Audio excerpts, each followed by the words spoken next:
la bière vient d'être chargée dans l'alambic. Celui-ci et celui-là, qui sont deux alambics un petit peu différents, avec celui-ci un alambic qui est au bain-marie à huile, et ici un alambic à feu nu.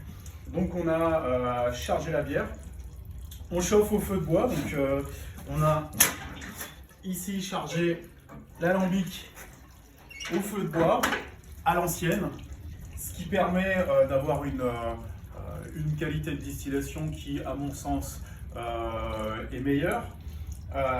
Toutefois, la distillation de bière nécessite une triple distillation pour avoir une petite rondeur dans le produit final, la fleur de bière, même si on ne peut vraisemblablement pas l'appeler comme ça étant donné que c'est une marque protégée, mais tout au moins l'eau de vie de bière qui sort de l'alambic après une triple distillation permet clairement d'avoir une vraie rondeur et un alcool à mon sens parfait pour la dégustation. Donc la bière qui est ici dans le corps de chauffe va être chauffée autour de 80 degrés. Il faut savoir que le premier alcool, qui est le méthanol, dont on va se séparer à la troisième passe, lui va commencer à s'évaporer autour de 67 degrés.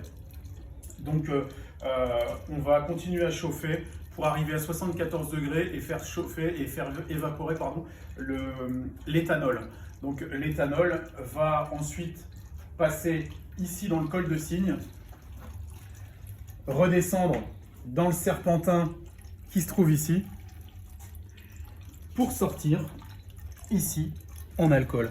Donc l'alcool va se recondenser et sortir en liquide. Alors ici, différents élixirs de bière réalisés à base de bière de brasserie de la région, brasserie artisanale, ce qui permet d'avoir des produits totalement différents. Alors pourquoi? Tout simplement, chaque spécificité de bière va se retrouver dans l'élixir de bière. Donc dans le distillat final, on aura vraiment toutes les notes qu'on va pouvoir retrouver dans les différents types de bières. Donc la brasserie ici pour Pierre Pronier va être vraiment différente de l'élixir de bière que j'ai aussi fait pour Steph, la brasserie du Steph, ou alors la brasserie Saint-Imbert à Maroilles. Celle-ci a la particularité d'avoir été vieillie en fût.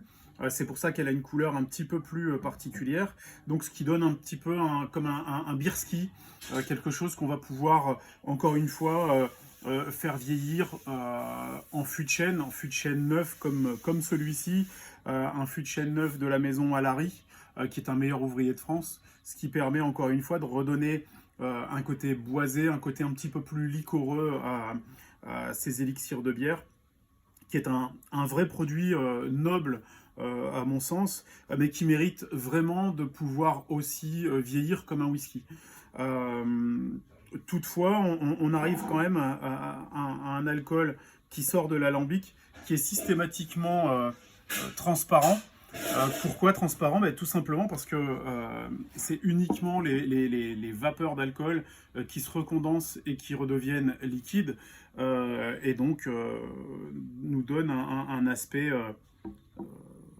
à l'eau, une couleur d'eau, mais qui est tout de même à 40 degrés, avec un petit côté houblonné, surtout en fin de bouche, et encore, comme je le disais tout à l'heure, un côté très rond, très gras, qui flatte vraiment les papilles. Donc, welcome. Il y a plein de choses à faire avec la bière. C'est un vrai produit qui devient pour le coup immortel, étant donné que sur ces produits, il n'y a plus du tout de DLC. Donc, plutôt que d'avoir des bières aujourd'hui, malheureusement que nos brasseurs sont obligés de jeter du fait du Covid, on peut très bien imaginer les transformer en un produit typique de chaque distillerie, reconnaissable, et surtout un produit impérissable.